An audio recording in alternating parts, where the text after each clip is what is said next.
yang terkasih dalam Kristus Yesus Tuhan kita, salam Advent dan juga salam sehat. Sungguh indah sekali ketemu pada hari ini, Minggu tanggal 18 Desember 2022, Minggu Advent yang keempat. Nampaknya hari ini berjalan cepat ya. Sekarang sudah Advent yang keempat. Minggu depan kita sudah merayakan Natal tanggal 25 Desember. Tuhan selalu melindungi Anda dan aku juga, kita sekalian bersama dengan keluarga. Saudara yang terkasih, marilah kita dengarkan firman Tuhan yang diperuntukkan untuk saat ini bagi kita.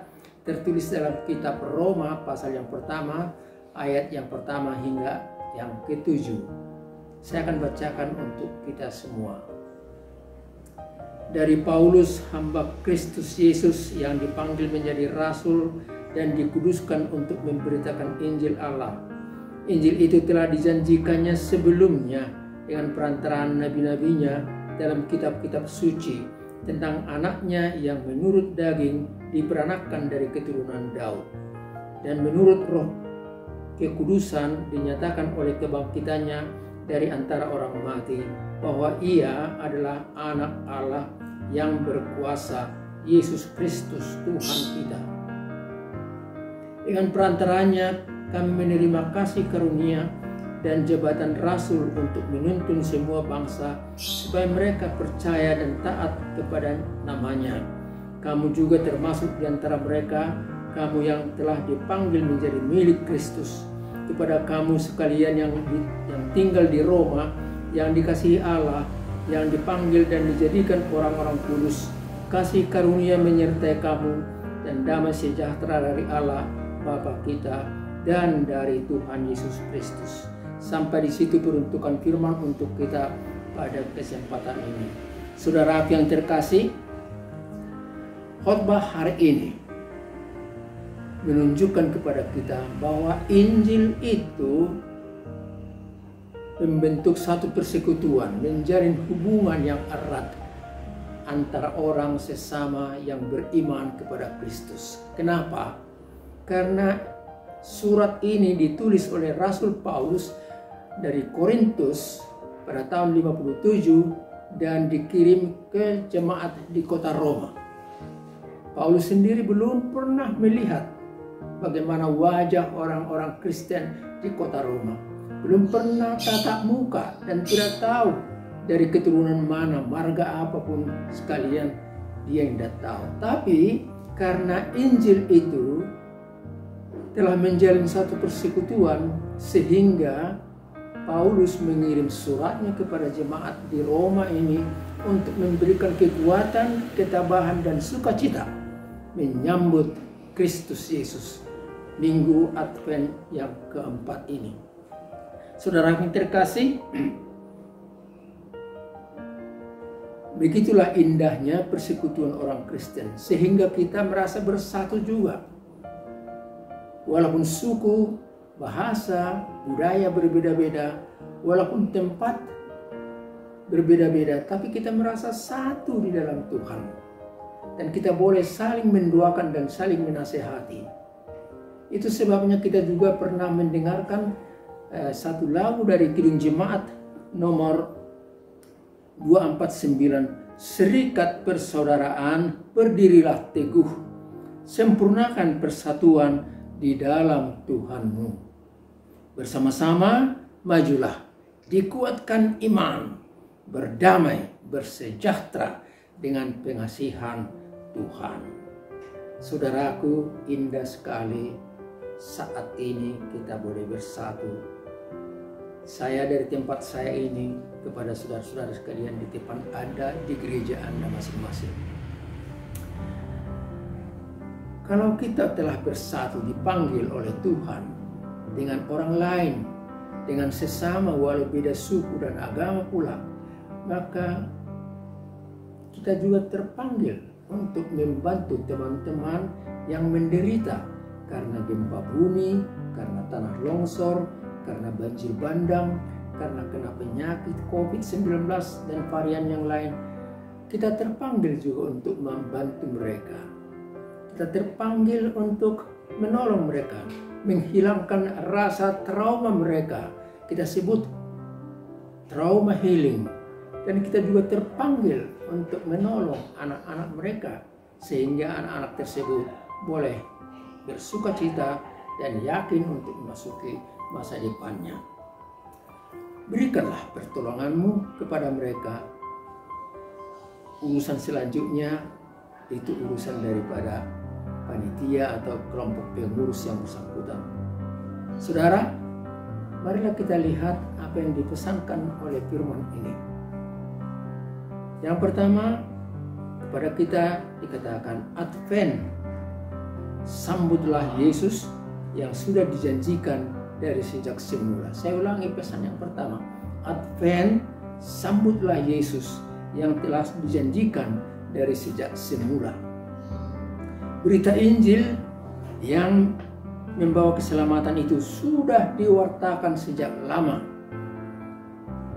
Lihatlah, pada tahun 700 sebelum Kristus atau 2700 tahun kalau kita lihat dari sekarang ini, Advent, berita tentang kelahiran Yesus itu telah diwartakan.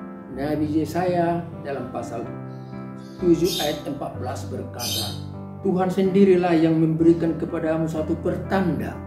Sesungguhnya seorang perempuan muda mengandung dan akan melahirkan seorang anak laki-laki, dan ia akan diberi nama Immanuel. Begitulah rencana Tuhan, bukan rencana dadakan, tetapi rencana yang telah ada sebelumnya. Untuk memperkuat lagi, saya berikan pemahaman yang berikut. Dalam silsilah umat Israel, mulai dari Abraham ke Ishak, terus ke Yakub, sampai Isai hingga pembuangan Babel, ada 14 generasi. Bayangkan, 14 generasi mulai dari Abraham hingga sampai selesai pembuangan Babel. Dan dari Babel juga ada 14 generasi sampai kepada Yusuf, Joseph, Maria, dan lahirnya Tuhan Yesus. Anda boleh lihat itu dalam Injil Matius pasal yang pertama, ayat yang pertama hingga 16. 14 generasi dari awal hingga Babel, dan 14 generasi kemudian dari Babel hingga Yesus lahir. Itu artinya bahwa berita tentang Yesus itu bukan muncul saat Natal, tetapi sejak awal, sejak sejarah manusia. Kitab Wahyu menggambarkan dia itu yang kita nanti-nantikan dalam minggu Advent ini. Dia itu hakim yang agung, raja dari segala raja, dan tuan dari segala tuan. Kitab Wahyu menggambarkan itu dalam pasal 17 ayat 14. Saudaraku, jadi menyambut Yesus dalam masa Advent ini berarti menyambut dia hakim yang agung dan jujur itu dan mengadili dunia. Sementara kaitannya Advent ini dengan Natal, kita menyambut Yesus yang lahir sebagai manusia biasa, sebagai manusia yang mengerti siapa kita di kandang domba Bethlehem. Saudara, oleh sebab itu bersukacitalah melaksanakan Advent yang terakhir ini. Janganlah karena kesusahan kita dikalahkan iman kita sehingga kita terbenam dalam kesedihan dan penderitaan. Tetapi sambutlah Advent ini dengan sukacita. Lihatlah lilin yang menyala, yang dinyalakan sampai 4 buah di situ untuk menerangi hati Anda, menerangi hatiku, kita semua, supaya kita boleh melihat terang, kita boleh melihat jalan yang akan kita tempuh, dan kita juga melihat arah tujuan tempat perjalanan hidup kita. Yesus sendiri berkata, "Akulah terang dunia, barang siapa yang ikut aku, dia akan mendapat terang itu, dan dia akan menjadi contoh bagi orang yang lain yang masih hidup dalam kegelapan." Saudara, Marilah kita melihat pesan yang kedua, dan itu menjadi pesan terakhir. Pesan ini berbunyi demikian: jadilah saksi Kristus. Saya ulangi sekali lagi, jadilah saksi Kristus. Menarik perhatian kita belajar dari kitab Roma atau dari Paulus ini. Justru pada ayat yang pertama, Paulus memperkenalkan dirinya, aku adalah hamba Tuhan. Aku adalah pelayan Tuhan. Dia tidak mengutarakan lagi, aku ini dulu belajar kuliah di sana kemari, belajar dari dosen yang paling tinggi Gamaliel. Aku mengerti akan hukum Taurat. Aku paling taat hukum Tuhan yang berlaku dalam kitab Perjanjian Lama. Tidak persoalan bagi dia itu, tapi dikatakan dengan singkat, padat, dan bermakna, aku adalah hamba Kristus. Bolehkah kita menyimak arti kata itu untuk kehidupan kita? Aku adalah hamba Kristus. Aku adalah pelayan Kristus yang melayani Tuhan dalam hidupku dan menampakkan pelayananku dalam hal-hal yang baik, berbuat yang baik bagi orang lain. Aku mengasihi Tuhan dan karena itu aku mengasihi teman sesama manusia. Aku menerima banyak berkat dari Tuhan, oleh karena itu aku memberkati juga saudara-saudaraku yang lain, khususnya terutama lagi yang susah, yang miskin, yang menderita dan merasa sedih dan berduka cita dalam hidup ini.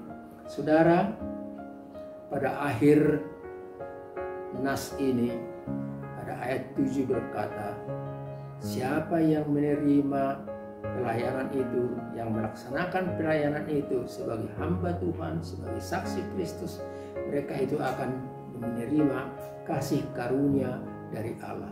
Itulah yang terakhir dalam ayat ini, yang berbunyi, kasih karunia Allah dan damai sejahtera Allah menyertai saudara-saudara sekalian.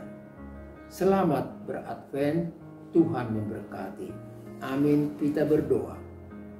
Terima kasih Bapa di sorga, firman-Mu menolong kami untuk mengerti bahwa menanti Yesus bukan cerita-cerita yang baru, tetapi menanti Yesus yang sudah diberitakan, diwartakan sejak awal mula-mula sekali. Dari sejak Abraham sampai ke Yusuf, ada 28 generasi nama Yesus itu telah dilukiskan.